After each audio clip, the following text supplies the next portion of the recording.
जाने जाते थे, जॉब में ज़्यादा जाना पसंद करते थे। 2006 में क्या हुआ, people think online business is fraud. लोग ऑनलाइन बिज़नेस को फ्रॉड कहते थे। जब ऑनलाइन बिज़नेस आई थी, बहुत सारे विरोध हुए थे, बहुत सारे व्यापारी लोग विरोध किए थे। जिस प्रकार कंप्यूटर युग आया था, कंप्यूटर भी आया था, तो लोग बहुत सारे विरोध किए थे कंप्यूटर को। आप लोग सब कुछ पढ़ सकते हैं। 2012 में ऑनलाइन का क्या हुआ, शॉपिंग ई कॉमर्स का साइट स्टार्ट हुआ, जो कि बैंग स्टिंग नाम की एक सीडी बिकी थी, वहां से स्टार्ट हुआ ऑनलाइन का। 2015 में नेटवर्क मार्केटिंग का जो एक रिवोल्यूशन आया, क्रांति आया, हम सभी जानते हैं। उसके बाद 2019 में क्या हुआ, लोगों का जो people have change their perspective on online business, लोग चेंज होना 2019 में स्टार्ट किए। और 2020 में कोरोना काल आ गया। जब नोटबंदी हुआ था दोस्तों, पेटीएम ने बहुत ज्यादा उछाल मारा था। सभी जानते हैं, घर बैठे हम सभी वर्क कर रहे थे।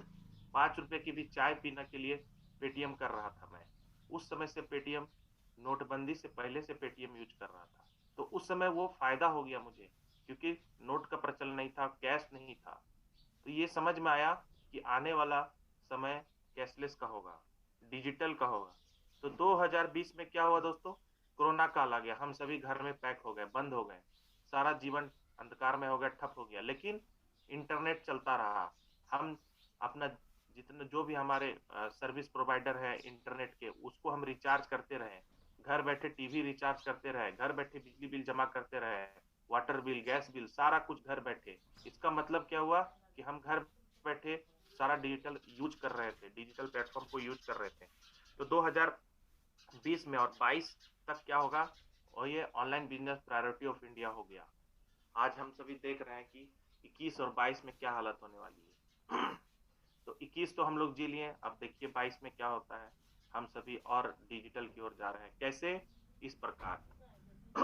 तो पहले क्या था दोस्तों, बहुत पहले बार्टर सिस्टम चलता था, वास्तु विनिमय प्रणाली, सामान के बदले सामान लीजिए।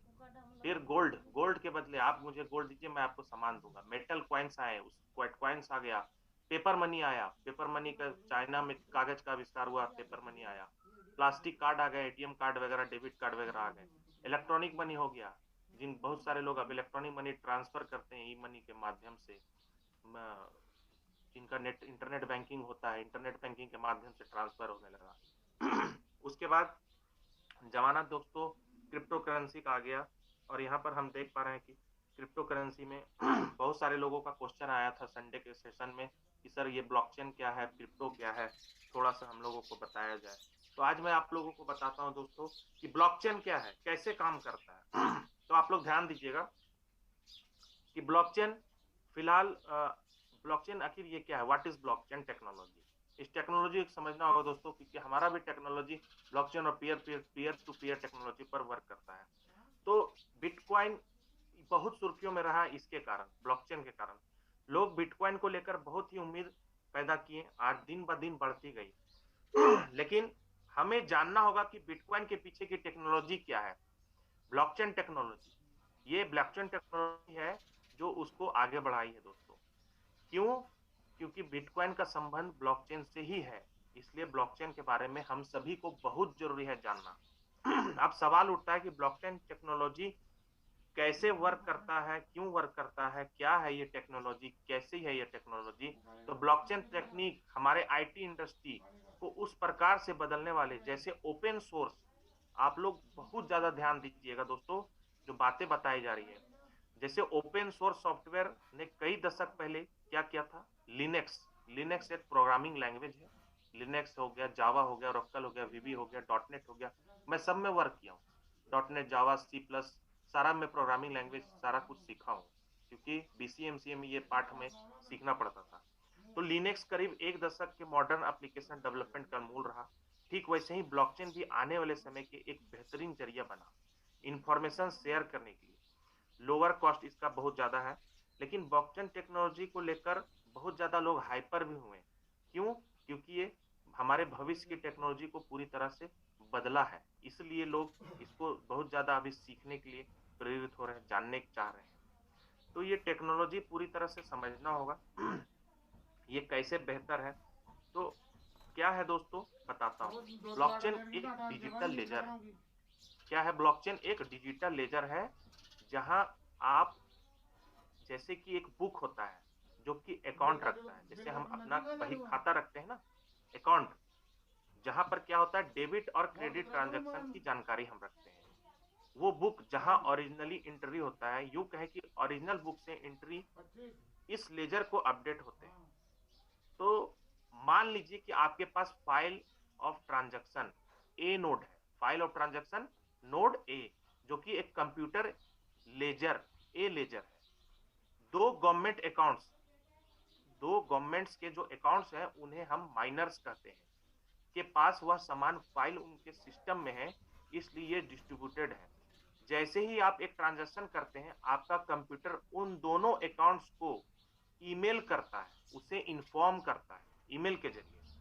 हर एक अकाउंट जल्द से जल्द सबसे पहले चेक करना चाहता है कि इसे अफोर्ड कर सकते हैं या नहीं, और इसके बदले उन्हें सैलरी जो कि बिटकॉइन मिल सकती है या नहीं। अब इन दोनों में चेक करता है कि आखिरकार वैलिडेट कर रिप्लाई ऑल प्रेस करता है, वहीं इसके साथ लॉजिक को भी अटैच कर देता है। उस ट्रांजैक्शन को वेरीफाई करने के लिए उसे प्रूफ ऑफ वर्क कहा जाता है। यदि दूसरा अकाउंट भी एग्री हो जाता है और फाइल ऑफ ट्रांजैक्शन को अपडेट कर देते हैं, इसे पूरे प्रोसेस कॉन्सेप्ट को ब्लॉकचेन टेक्नोलॉजी कहा जाता है दोस्तों। ब्लॉकचेन एक ऐसा इनक्रप्टेबल डिजिटल लेजर ऑफ ट्रांजैक्शन है जिसे कि प्रोग्राम किया जाता है वर्चुअली सभी चीजों को रिकॉर्ड करने के लिए। सभी लिस्ट ऑफ रिकॉर्ड की जा सकती है ब्लॉकचेन में होते हैं, उन्हें ब्लॉक कहा जाता है। इसलिए ब्लॉकचेन हमेशा कंटिन्यूअसली ग्रोइंग लिस्ट पर रिकॉर्ड है जो कि लिंक्ड और सिक्योर्ड होता है। तो अब बात आती है किसने इन्वेंट किया, किसने आविष्कार किया। ब्लॉकचेन टेक्नोलॉजी को इन्वेंट संतोशी नाकामोटो ने सन 2008 में किया था, ताकि वो इसे क्रिप्टो करेंसी बिटकॉइन में उसे पब्लिक ट्रांजैक्शन लेजर के हिसाब से कर दे। ये सब करने के पीछे संतोशी नाकामोटो का क्या उद्देश्य था, वो एक decentralize bitcoin ledger the blockchain बनाना चाहते थे, जो कि लोगों को उनके पैसे को कंट्रोल करने के क्षमता दे, जिससे कि कोई भी थर्ड पार्टी या गवर्नमेंट का इन पैसों में एक्सेस या मॉनिटर नहीं कर सके। तो आप समझ गए होंगे कि ये किसी भी गवर्नमेंट के अधीन नहीं, डिसेंट्रलाइज, हमारा पैसा है और कोई गवर्नमेंट उसको हैंडल करेगा, हमारा पैसा कोई और मॉनिटर करेगा, नहीं दोस्तों, कतई नहीं। तो ये बिटकॉइन एक क्रिएटर है जो कि संतोशी नाका ने अचानक ही गायब हो गए थे 2011 में। उनके पीछे ओपन सोर्स सॉफ्टवेयर को छोड़ जाते हैं जिसे बिटकॉइन यूजर इस्तेमाल कर रहे हैं और अपडेट और इंप्रूव भी कर रहे हैं। नए नए टेक्नोलॉजी आ रही है, अभी ग्रीन टेक्नोलॉजी आ रहा है, क्योंकि ब्लॉकचेन माइनिंग में क्या होता है, बहुत ज्यादा ऊर्जा की आवश्यकता होती है, बहुत ज्यादा कोयले की खपत होती है। तो आप लोग ये चीज जानते होंगे, नहीं जानते हैं तो मैं बता रहा हूँ, बहुत ज्यादा। तो इस पर गवर्नमेंट इसलिए रोक लगाना चाहती थी। लेकिन अभी ग्रीन टेक्नोलॉजी के प्रोजेक्ट आ रहे हैं जिसमें कोई कोयला, कोई ऊर्जा की खपत नहीं होगी, कोई बिजली की खपत नहीं होगी। तो बहुत सारे लोग, टेक्नोलॉजी चेंज हो रहा है दोस्तों, तो हमें समय को पकड़ना होगा। तो ब्लॉकचेन क्या है, ब्लॉकचेन टेक्नोलॉजी को हम सभी जाने। ब्लॉकचेन टेक्नोलॉजी के विषय में जानते तो हम लोग हैं बहुत कुछ, लेकिन आज क्लियर हो रहा होगा। तो ब्लॉकचेन टेक्नोलॉजी को पब्लिक एग्जिस्ट करने की कोई जरूरत नहीं है, ये प्राइवेटली भी एग्जिट कर सकते हैं, जहां नोड्स केवल सिंपली पॉइंट्स होंगे, जिसे एक प्राइवेट नेटवर्क और ब्लॉकचेन एक डिस्ट्रीब्यूटेड लेजर की तरह काम करेगा। ये सब फायदे हैं दोस्तों ब्लॉकचेन के। ब्लॉकचेन कितना सिक्योर है इसको जान लीजिए, उसके बाद हम नेक्स्ट चलते हैं। जैसे इंटरनेट में कोई भी चीज सिक्योर नहीं होता है, इंटरनेट में कोई भी चीज सिक्योर नहीं होता है। कहा गया है विज्ञान अभिशाप है और वरदान भी, हम कैसे यूज करते हैं। प्लेन से भी जाते हैं ना, तो प्लेन क्रैश भी करता है, रिस्क हर जगह होता है। तो दोस्तों ब्लॉकचेन टेक्नोलॉजी की बात करें तो ब्लॉकचेन की तुलना में बहुत हद अनचेकेबल होता है। ब्लॉकचेन में कोई भी ट्रांजैक्शन करने के लिए पूरे नेटवर्क के सभी नोड्स को एग्री होना पड़ता है, इस बात पर ध्यान दीजिए, तभी जाकर ट्रांजैक्शन वैलिड होता है। यहाँ सिंगल एंटिटी या नहीं कह सकते कि ट्रांजैक्शन हुआ या नहीं। इसमें हैक करने के लिए बैंक को, जैसे बैंक हो गया, तो बैंक में क्या होता है, एक सिस्टम होता है, तो एक सिस्टम को हैक करने से बैंक का सारा हैक हो जाएगा। लेकिन यही चीज उल्टा हम देखते हैं ब्लॉकचेन में, उसके सारे अलग अलग नोड्स होते हैं, तो पूरे नेटवर्क में स्थित सभी नेटवर्क को हैक करना होगा, इसलिए हैकिंग इतनी आसान नहीं है इस टेक्नोलॉजी में, ब्लॉकचेन टेक्नोलॉजी में नामुमकिन है दोस्तों। तो सभी ब्लॉकचेन की कंप्यूटिंग सोर्स बहुत ही ट्रिमेंडियस, बहुत ही ज्यादा, क्योंकि एक कंप्यूटर नहीं बल्कि नेटवर्क के बहुत सारे कंप्यूटर जुड़े होते हैं। तो ये प्रॉब्लम है दोस्तों बैंक का, कि उनका एक ही सर्वर है, एक ही सॉफ्टवेयर है, एक ही सिस्टम है, लेकिन ब्लॉकचेन के लाखों करोड़ों सिस्टम है, सॉफ्टवेयर, जो कि नहीं किया जा सकता है। तो बिटकॉइन जैसे ब्लॉकचेन के लिए ईमेल वैसे ही इंटरनेट के लिए था। 1990 में टीसीपी आईपी ट्रांस टीसीपी ये सब प्रोटोकॉल है दोस्तों, टीसीपी आईपी और एचटीटीपी। तो ये नेटिव स्टेज में था। ईमेल तब एक बहुत बड़ा पहल मेजर एप्लीकेशन था, लेकिन बाद में एप्लीकेशन जैसे वेब ब्राउजर, वेबसाइट तब पॉपुलर बन गया। तो इसमें बहुत कुछ है। इंटरनेट टेक्नोलॉजी, ब्लॉकचेन टेक्नोलॉजी, ये भी अलग अलग है। ये अलग अलग टेक्नोलॉजी जो समय समय पर अपने आप रेवोल्यूशन आई। अब नेक्स्ट चलते हैं। समझता हूँ कि आप लोग इस आर्टिकल से आप लोग बहुत कुछ जानते होंगे कि हमारा फोन क्या है, कैश मशीन है, हमें किस प्रकार यूज करना है। हम उसको रात दिन फेसबुक, इंस्टाग्राम में पोस्ट शेयर में, अभी बहुत सारे लोग सिर्फ और सिर्फ स्टेटस और शॉर्ट्स बनाने में व्यस्त है। आप देखते होंगे कि जब भी खोलते हैं तो कुछ वीडियो वगैरह लोग बनाने में, उसी में व्यस्त है और उसी से खुश है, लेकिन टेक्नोलॉजी को सही तरीके से यूज नहीं कर रहे। आज के युवा पीढ़ी सिर्फ और सिर्फ वीडियो स्टेटस बनाने में परेशान है। यूट्यूब में आप देखेंगे, मैं कड़े शब्दों से उन सभी निंदा करता हूं ऐसे यूट्यूबर का जो सिर्फ और सिर्फ पैसे कमाने के मकसद से गलत इंफॉर्मेशन पार्लियामेंट के बारे में डाल रहे हैं। उनके पास नॉलेज की कमी है। उनको ये उनके लोग पीछे वो हास्यास्पद बन रहे हैं, वो गलत कर रहे हैं। उन्हें ओरिजिनल सही जानकारी देना चाहिए। बहुत सारे लोगों का कॉल मुझे परसों भी आया, सर देखिए नहीं यूट्यूब में ऐसा ऐसा लिंक डाल रहे हैं लोग, मेरी टीम खराब हो रही है। आपको खराब होने की जरूरत नहीं है दोस्तों, आप सेलेक्टेड लोगों का ही यूट्यूब देखें। आप हमारे विक्ट्री स्कूल का चैनल है उसको देखें, तो यहाँ पर आपको कभी भी गलत जानकारी नहीं मिलेगी। तो यहाँ पर लोग गलत नॉलेज देकर यूट्यूब से पैसा कमाने का बस सिर्फ उसका उनका मतलब उद्देश्य है, तो आप ऐसे लोगों का यूट्यूब मत देखें। तो हमें क्या करना है दोस्तों, हमारा फोन कैश मशीन है। अगर हमें 4 फिगर का इनकम, 5 फिगर का इनकम, 6 फिगर का इनकम चाहिए तो हमें सीखना पड़ेगा। यहाँ पर वही बात लिखी हुई है कि आपके अंदर एबिलिटी होनी चाहिए, रीडिंग एबिलिटी। अब बात करेंगे पीयर टू पीयर टेक्नोलॉजी की। हमारा system peer to peer technology पर वर्क करता है। तो पीयर टू पीयर टेक्नोलॉजी क्या है? पीयर टू पीयर का फुल फॉर्म हम सभी जानते हैं, शॉर्ट फॉर्म P2P। तो P2P नेटवर्क में पीयर्स होते हैं, एक कंप्यूटर सिस्टम जो कि एक दूसरे तथा कंप्यूटर में कनेक्ट होते हैं डायरेक्टली सिस्टम के बीच। जो कि अंतर आप यहाँ पर सिस्टम बहुत सारे कनेक्ट है, आपस में कनेक्ट है, आप देख पा रहे होंगे फोटो में। आप लोगों को दिख रहा होगा, नेक्स्ट फोटो में भी आप लोग देख सकते हैं कि ये सर्वर से सारे कंप्यूटर कनेक्ट है।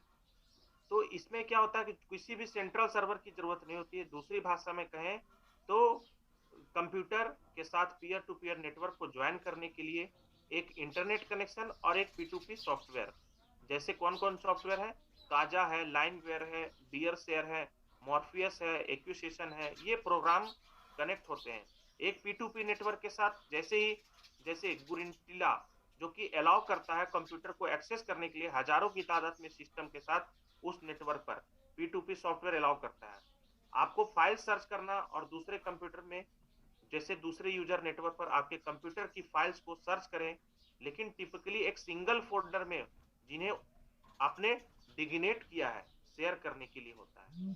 तो ये है दोस्तों पीयर टू पीयर टेक्नोलॉजी जो कि सिस्टम हमारा वर्क कर रहा है। नेक्स्ट स्लाइड में हम लोग देखते हैं कि हम जब लिखते हैं यूआरएल में www.parliament.com, तो हमारा hyper text transfer protocol secure है कि नहीं वो चेक होता है, जो कि HTTPS। तो ये HTTPS क्या है? Secure socket layer. इसका क्या जरूरत है? नेक्स्ट देखिए, डोमेन, ये क्या है? DNS जिसको कहते हैं। जो कि डोमेन एक्सटेंशन, बहुत सारे domain, DNS stand for the, ये एक कंप्लीटली इंटरनेट वर्ड है। The internet was completely based on internet protocol. To access any website you need to know its IP address which is a long numeric code. किसी भी website को access करने के लिए हमें आईपी एड्रेस की आवश्यकता होती है, जो कि लंबा न्यूमेरिक नंबर का कोड होता है। कंप्यूटर नंबर पहचानता है दोस्तों, उसको आईपी एड्रेस पहचानने आता है, वो नाम नहीं, वो अल्फाबेट नहीं पहचानता है। तो क्या करता है, अल्फाबेट में याद रहने के लिए न्यूमेरिक को हम लोग अल्फाबेट में कन्वर्ट कर देते हैं। यही है हमारा डोमेन नेम। तो a DNS internet service that translate domain name into corresponding IP address, domain name used here to alphabet can be easily remembered, जो कि आसानी से याद रहता है। परवीन की आईपी एड्रेस बहुत लोगों को अभी भी याद नहीं होगी, लेकिन parliament.com याद है, तो ये आसान है। जैसे next hyper text transfer protocol और hyper text transfer protocol secure, S लग गया यानी सिक्योर है। आपके आप जो भी अपना वर्क करते हैं, आपके और आपके व्यापारी, businessman, credit card, debit card, जो भी जानकारी देते हैं, अगर ऐसे वेबसाइट है तो आप जानकारी दे सकते हैं अपना। अगर नहीं है, डेंजरस साइट है, तो आप अपना इंफॉर्मेशन कतई मत डालिए, नहीं तो आपका सारा डेटा हैक हो सकता है। तो यही बात है दोस्तों, ऑनलाइन खरीदारी में आज हम सभी डेबिट क्रेडिट कार्ड की इंफॉर्मेशन डाल रहे हैं, अपने सारे इंफॉर्मेशन डालते हैं, तो चेक कर लीजिए, पार्लियामेंट में HTTPS आपको दिखेगा। तो इसका पर्पस क्या है? पहला पर्पस है कि डेटा को छेड़छाड़ से बचाना,